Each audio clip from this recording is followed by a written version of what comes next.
வரும்போதே சத்தமா இருக்கு. எல்லாம் 2 பேரும் சுத்தி முடிச்சிட்டீங்களா? வீட்ல இருக்கிற சோழியே இல்லையால 2 பேருக்கும். பக்கத்து வீட்டு அத்தை வீட்டுக்கு போயிட்டு வரேன்.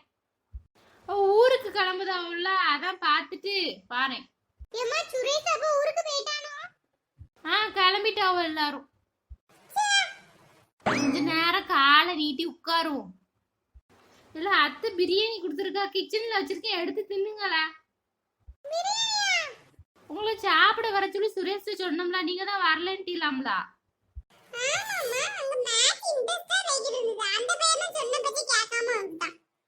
உங்களுக்கு அந்த பைய பரவாயில்ல, 5க்கு 2 சொன்ன பச்சை கேட்கும். இதுல இந்த பாலு கழுத மட்டையெல்லாம் வீட்டுக்கு வெளியில வைக்க சொன்னோம்னால வீட்டுக்குள்ள கொண்டு வந்து வச்சிருக்கிய மண்ணோட. இது என்னெல்லாம் மண்டை ஆரஞ்சு கலர்ல பெயிண்ட் அடிச்சுட்டு வந்திருக்க. உங்க அப்பா வந்து என்னெல்லாம் சத்தம் போடுவாரு.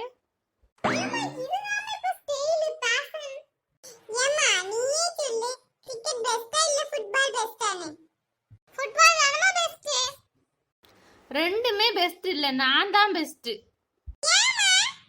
என்ன உங்க 2 பேரையும் வச்சு சமாளிக்கும்ல. 2 ஆம்பளை பிள்ளைய பெத்ததுக்கு ஏதாவது ஒரு பொட்டை பிள்ளைய பெத்தனா எவ்வளவு நல்லா இருக்கும்.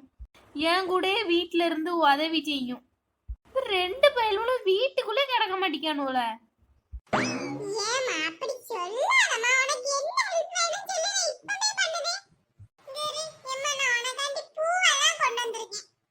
இல்ல அம்மா கண்டையில கொண்டு வந்த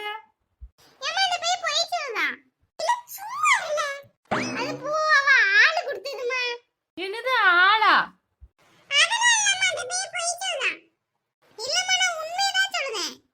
எல தங்க ராமு எது லவ் பண்ணுதியோயா?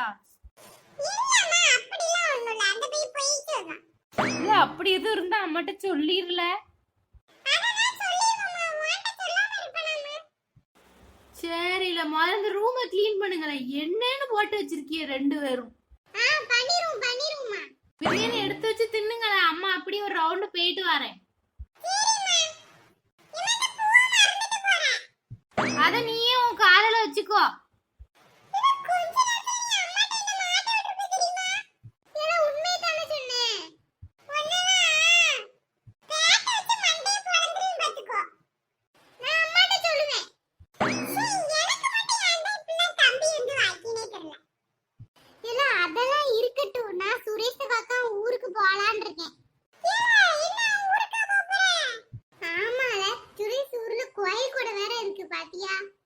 அம்மாட்ட சொன்னா விட மாட்டா. அதான் ஏதாவது சொல்லிட்டு கிளம்பிடணும்னு வச்சிருக்கேன்.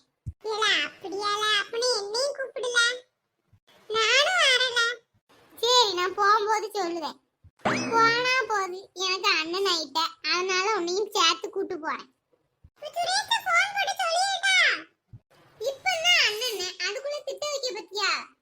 அவனுக்கு தெரியாம சர்ப்ரைஸா போகும்ல. அப்படிங்கயோ?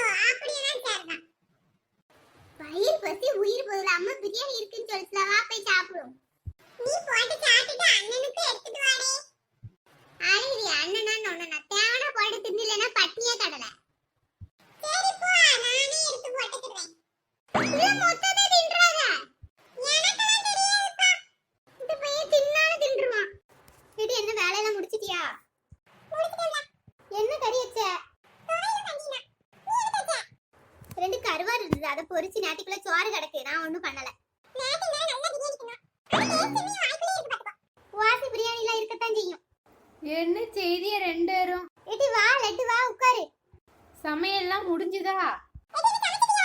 நேத்து அந்த அக்கா கொடுத்த பிரியாணி கிடக்கு, ஃப்ரிட்ஜ்ல வச்சிருந்தேன். அதை எடுத்து சூடு பண்ணி வச்சுட்டு வரேன் ஆச்சி. அப்படிலாம் இல்ல சி, இந்த ஒரு நேரத்துக்கு தான் இருக்கும். இந்த அக்கா இல்லாம போர் அடிக்குதா? ஆமாடி, நானும் அதான் நினைச்சிட்டு இருந்தேன். நாம அந்த அக்காவை பார்க்க ஊருக்கு போவோமா? அதெல்லாம் ஒண்ணும் நினைக்க மாட்டாவாச்சி, வாங்க போவோம். அப்படிங்கியோ? ஆமாச்சி, அந்த அக்கா ஊர்ல வேற கோயில் கொடையாம். நல்ல ஜாலியா 2-3 நாள் என்ஜாய் பண்ணிட்டு வருவோம். அதான பார்த்தேன். நம்ம எளியாச்சி இந்த விஷயத்துல கரெக்டா இருக்கும். அப்ப நான் வீட்டுக்கு போய் பிள்ளைகிட்ட எல்லாம் சொல்லிட்டு கிளம்புதேன். சாயந்தரம் பஸ்ஸுக்கு போவோம்னு. சரிடி போவோம். அப்போ வேண்டாச்சு, எல்லாம் நம்ம அக்கா தான். நாம சும்மா போலாம். இந்த பையன் பாட்டி வீட்டுக்கு வந்து எப்படி சோகமா இருக்கான்? ஏன்னா தம்பி ஏன் இப்படி இருக்க? இல்ல என் ஃப்ரெண்டுல ரொம்ப மிஸ் பண்ணுனேன். இல்ல வந்து 2 நாள் தான ஆயிருக்கு. அதுக்குள்ள இப்படி சோகமா குட்டி சவுத்துல ஏறி உட்கார்ந்திருக்க. ஊர்ல இருந்தா நேரம் ஜாலியா ஏதாவது கிரிக்கெட்டோ ஃபுட்பாலோ விளையாண்டுட்டு இருப்பேன் தெரியுமா? இல்ல நீ தான ஆசையா பாட்டி வீட்டுக்கு போகணும்னு இருந்த. ஒரு 2 நாள் தான், அதுக்கப்புறம் போர் அடிக்கி. நாளை கோயில் கூட ஆரம்பிச்சிரும்ல, அப்புறம் ஜாலியா இருக்கும். அப்படிங்கியோ? ஆமா வா வீட்டுக்குள்ள வா, பாட்டி சாப்பிட கூப்பிட்டுச்சு. என்ன சமையல் தெரியுமா உனக்கு? சாம்பாரும் வெண்டைக்காய் பொரியலும். என்னது சாம்பாரா? ஊர்ல இருந்து வந்திருக்கோம், ஏதோ சிக்கன் மட்டன் எதுவும் வைக்க வேண்டியதானே? இல்ல கோயில் கூடல, அதனால அம்மா ஒண்ணும் வைக்கல. என்ன கோயில் கூடயோப்பா? இல்ல அப்படிலாம் சொல்லாத, சாமி ஒண்ணு தண்டிச்சிரும். ஐயோ சும்மா சொன்னேன்ல. சரி வா வீட்டுக்குள்ள போலாம். இப்படி இருந்தா லாய்க்கப்படாது. உங்களுக்கு தெரியாம நைட் போய் கடையில புரோட்டா தின்னுட்டு வந்துட வேண்டியதான்.